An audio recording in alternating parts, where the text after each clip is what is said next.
Assalamualaikum warahmatullahi wabarakatuh. Salam silaturahmi untuk semuanya. Pada kesempatan ini kita akan mengulas sejarah tentang pembangunan 4 waduk di Jawa Barat. Di antara keempat waduk tersebut, salah satunya merupakan waduk terbesar di Indonesia.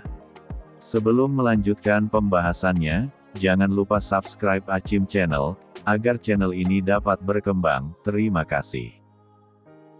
Waduk menurut pengertian umum adalah tempat pada permukaan tanah yang dimaksudkan untuk menyimpan atau menampung air saat terjadi kelebihan air atau musim penghujan. Kemudian air yang melimpah tersebut dimanfaatkan untuk keperluan pertanian dan berbagai keperluan lainnya pada saat musim kemarau. Berikut ini ulasan sejarahnya. 1. Waduk Saguling.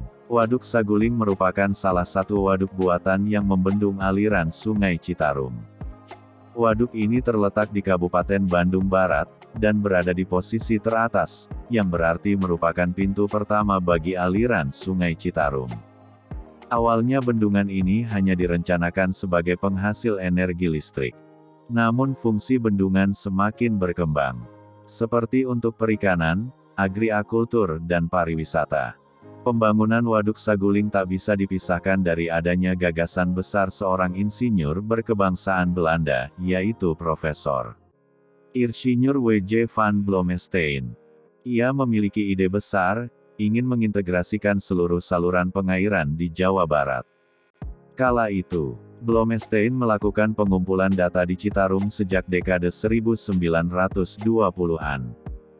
Pada tahun 1948, muncul makalah Blommestein, dengan gagasan awal adanya pembangunan bendungan Jatiluhur.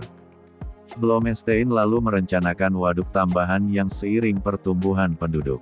Salah satunya adalah Waduk Saguling, yang semula direncanakan diberi nama Tarum. Waduk Saguling mulai dibangun pada Agustus tahun 1981. Dan menghabiskan dana sebesar $662.968.000 AS.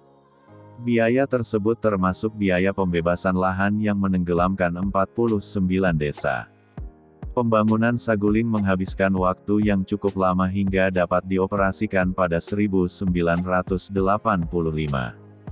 Dan baru diresmikan pada tahun 1986, oleh Presiden kedua Soeharto.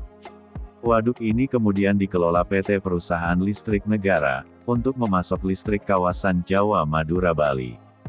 Di sekitar Waduk Saguling ternyata banyak menyimpan cerita legenda dan sejarah. Salah satunya yaitu mengenai Sang Hyang Tikoro. Tempat ini diyakini tempat bertapanya Prabu Siliwangi dari Kerajaan Pajajaran, dan juga Prabu Brawijaya dari Kerajaan Majapahit. Cerita mistis pun banyak beredar di kalangan masyarakat sekitar, yaitu tentang keangkeran Waduk Saguling. Misalnya perihal ikan setan dan penampakan hantu. Dan di tepian sekitar Waduk Saguling, juga terdapat sebuah bunker yang menyimpan nilai sejarah. Keberadaan bunker tersebut dikenal dengan sebutan Bunker Batu Jajar. Bunker ini sudah ada sejak zaman Belanda atau Jepang. Bunker Batu Jajar ini terletak di kawasan milik militer TNI AD, yang kini difungsikan untuk latihan tembak tentara. Namun kadang dijadikan tempat untuk menikmati keindahan alam Waduk Saguling. Letak bangunan Bunker Batu Jajar berada di tepian Waduk Saguling, yang memiliki pemandangan yang sangat indah. 2.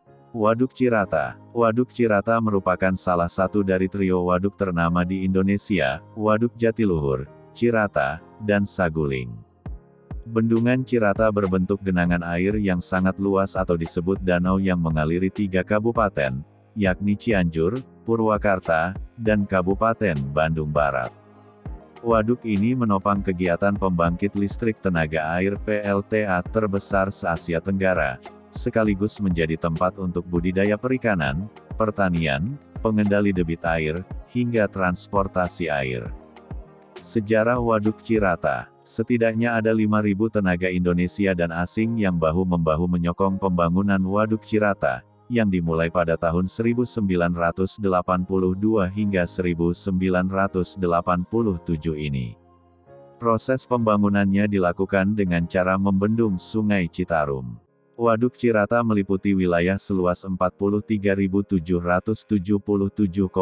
hektar, yang terbagi menjadi wilayah daratan seluas 37.577,6 hektar, dan wilayah perairan seluas 6.200 hektar.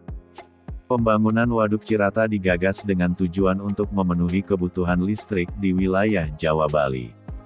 Hal ini dikarenakan Sungai Citarum memiliki potensi sumber daya air yang sangat besar.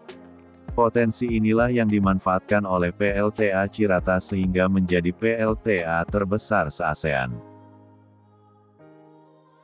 3. Waduk Jatiluhur. Dalam sejarahnya, pembangunan Waduk Jatiluhur sebenarnya sudah tergagas sejak abad ke-19. Tepatnya sekitar tahun 1888 oleh para ahli pengairan dari Hindia Belanda dengan melakukan survei awal topografi, hidrologi dan pengukuran debit Sungai Citarum. Selanjutnya di tahun 1930-an gagasan tersebut disempurnakan oleh seorang ahli pengairan Belanda bernama Prof. Dr. Ir. W. J. van Blommestein, hingga dipresentasikan pada pertemuan tahunan Persatuan Insinyur Kerajaan Belanda Koninklijk Instituut van Ingenieurs atau KIVI, di Jakarta dengan judul, Een Federal Welvaartsplan voor het Westelijk Gedeelte van Java, pada tanggal 18 Desember tahun 1948. Waduk Jatiluhur dikenal dengan nama Waduk Insinyur Haji Juanda. Waduk ini terletak di 9 km dari kota Purwakarta dan merupakan salah satu bendungan buatan yang multifungsi. Nama Insinyur Haji Juanda diabadikan karena untuk mengenang jasanya, dalam memperjuangkan pembiayaan pembangunan bendungan Jatiluhur pada masa itu. Saat itu, beliau merupakan Perdana Menteri terakhir, dan memimpin Kabinet Karya tahun 1957 sampai tahun 1959 bersama-sama dengan Insinyur Sedijatmo, keduanya dengan gigih memperjuangkan terwujudnya proyek Jatiluhur di Kabinet Pemerintah Indonesia dan forum internasional. Pembangunan Waduk Jatiluhur menenggelamkan 14 desa dengan jumlah penduduk 5.002 orang. Waduk Jatiluhur dibangun dengan membendung Sungai Citarum dengan luas daerah aliran sungai, yaitu 4.500 km persegi. Dan pembangunan Waduk Jatiluhur ini menelan biaya $230 juta. Waduk Jatiluhur berfungsi dalam penyediaan air irigasi dan PLTA yang setiap tahunnya dikelola oleh Perum Jasa Tirta II. Di Waduk Jatiluhur ini terpasang 6 turbin dengan daya 187 MW dengan produksi listrik sekitar 2.700 watt setiap harinya. Selain itu, Waduk Jatiluhur mengairi irigasi dengan luas 242.000 hektar, serta difungsikan juga untuk penyediaan air baku, budidaya, dan penanggulangan banjir. Waduk Jatiluhur mulai dibangun pada tahun 1957 dengan peletakan batu pertama oleh Presiden Soekarno, dan diresmikan oleh Presiden Soeharto pada tanggal 26 Agustus tahun 1967.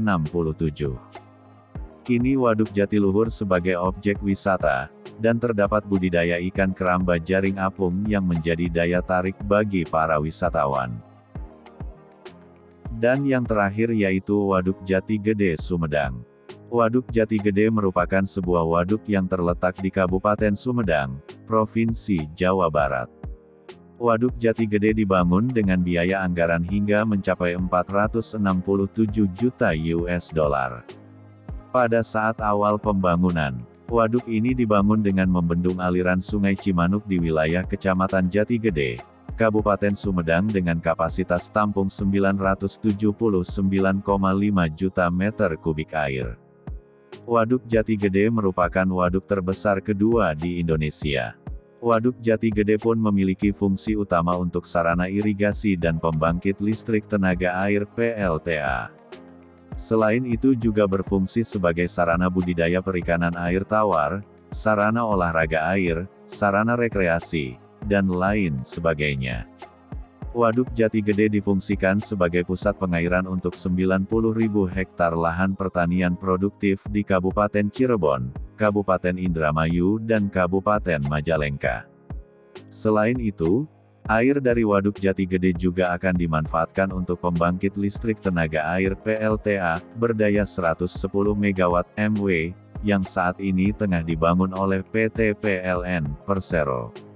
Waduk ini juga akan memasok air bersih bagi warga sekitar dengan kapasitas hingga 3.500 meter kubik per detik. Selain itu, waduk ini juga akan meredam terjadinya banjir bagi 14.000 hektare kawasan di Jawa Barat.